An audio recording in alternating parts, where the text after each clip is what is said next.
Yves-François Blanchette, qui est le chef du Bloc québécois, vous êtes de passage aujourd'hui dans la circonscription de Montmagny-Lévesque à Kamouraska-Rivière-du-Loup. J'imagine que vous venez aussi soutenir votre candidat, Simon Bérubé. Est-ce que c'est officiel là, que Simon il est vraiment un candidat officiel pour la prochaine élection fédérale ou en voie de se faire? On est dans les derniers jours d'une zone d'ombre. En fait, la décision qu'on a prise, c'est plus que le premier ministre allait précipiter les élections, en espérant quand même qu'il ne le fasse pas, parce qu'on ne veut pas d'élection. Les Québécois ne veulent pas d'élection, mais s'il est pour y aller, on n'a pas le choix, il faut qu'on ait des candidats. Simon avait exprimé son intérêt, il s'était annoncé. Incidemment, il est le seul à l'avoir fait, donc j'ai aucune hésitation à considérer que Simon est bel et bien notre candidat. En 48 heures, il m'avait démontré qu'il a clairement ce que ça prend et ce que je cherchais pour la circonscription ici, parce que je ne cacherai pas qu'on a assez sérieusement l'œil sur la circonscription. OK, on estime qu'on a des chances du côté du Bloc québécois pour remporter Montmagny-Lévesque, Kamouraska-Rivière-du-Loup lors d'une prochaine élection? On estime que le contexte actuel est favorable. Encore là, il faut toujours être assez modeste en politique. Ça appartient aux électeurs du comté, ça ne m'appartient pas, cette décision-là. Mais on voit bien que la stratégie des conservateurs, c'est d'essayer de ressembler le plus possible au Bloc québécois. Mais dans les faits, les valeurs québécoises de protection de la langue, de l'identité, de la laïcité, du droit pour les femmes de disposer de leur propre corps, de l'aide médicale à mourir, c'est des choses que les conservateurs n'ont jamais acceptées. Ils ont fait semblant d'avoir un intérêt pour la langue. Quand vient le temps de voter, ils sont plus là.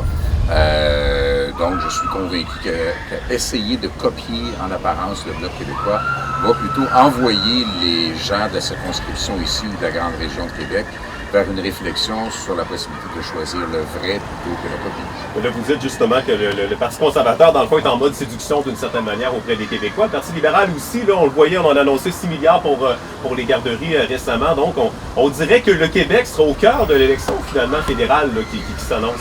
Je ne crois pas que le Québec sera au cœur de l'élection, mais j'ai bien aimé la formule que je lisais hier à l'effet que le gagnant va se décider en Ontario et la majorité ou minorité va se décider au Québec.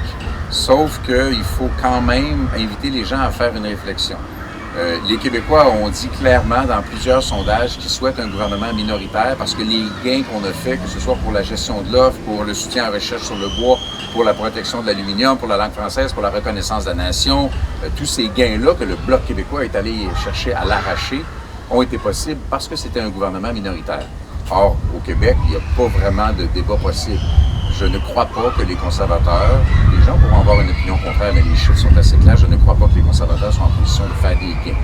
Qui peut arracher les comtés aux libéraux? C'est clairement le Bloc québécois. Qui peut nous assurer qu'il n'y aura pas un gouvernement majoritaire libéral qui va venir tout détruire ce qu'on a réussi à gagner pendant 2 ans?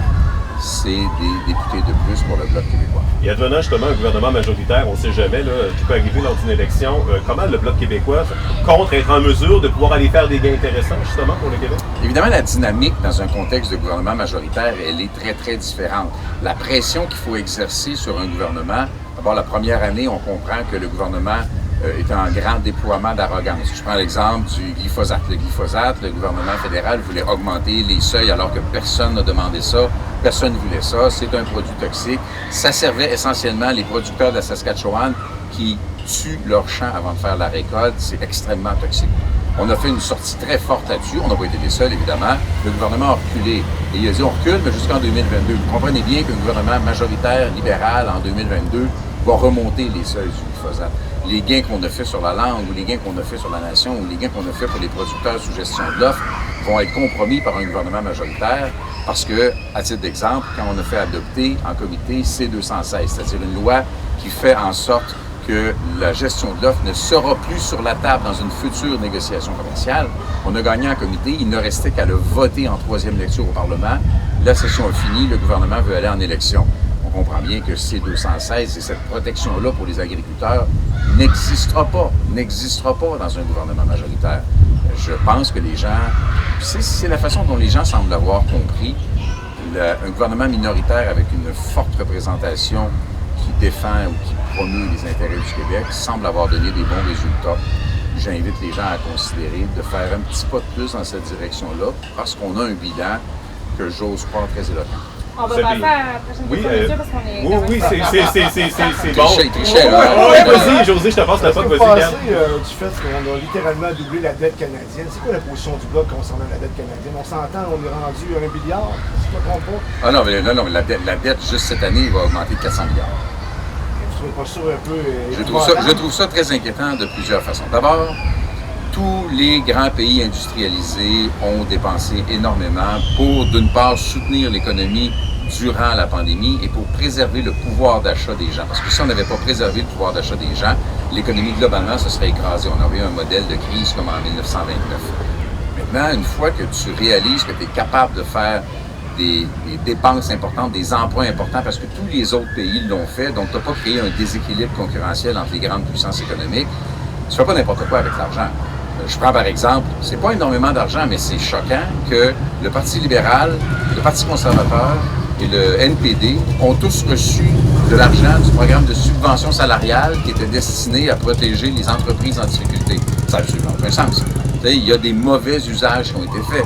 Arrêter à la dernière seconde le programme pour théoriquement aider les jeunes qui était donné à des amis du premier ministre. Il y a des mauvaises dépenses qui ont été faites et un qui fait très mal à l'économie à l'heure actuelle, c'est qu'une fois que les travailleurs dont il fallait protéger le pouvoir d'achat, donc il y a eu la PCU, devenue la PCRE, une fois que ces gens-là pourraient retourner travailler parce qu'il n'y a plus de contraintes à retourner au travail, est-ce que le programme de PCRE ne devrait pas être suspendu, ranimé en cas de quatrième vague importante, mais suspendu pour qu'il n'y ait... Il n'y en a pas énormément, là. Je ne pense pas que tous les jeunes ou tous les gens soient des bandits chez eux qui se font vivre.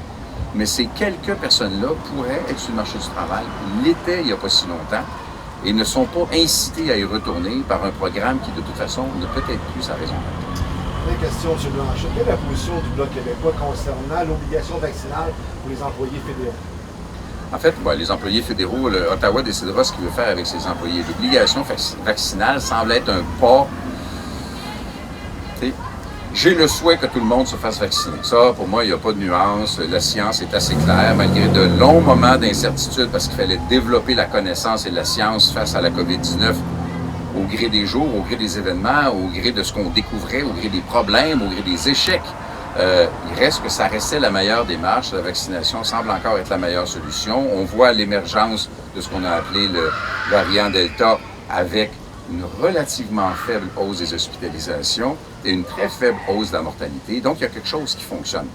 La vaccination est souhaitable. Est-ce qu'on peut en arriver à ce que tout le monde aille se faire vacciner sans tomber dans les caricatures d'obligation absolue? Mais lorsque tu es un employé de l'État, il y a peut-être de quoi te justifier là-dedans, ou sans des incitatifs un peu bonbons.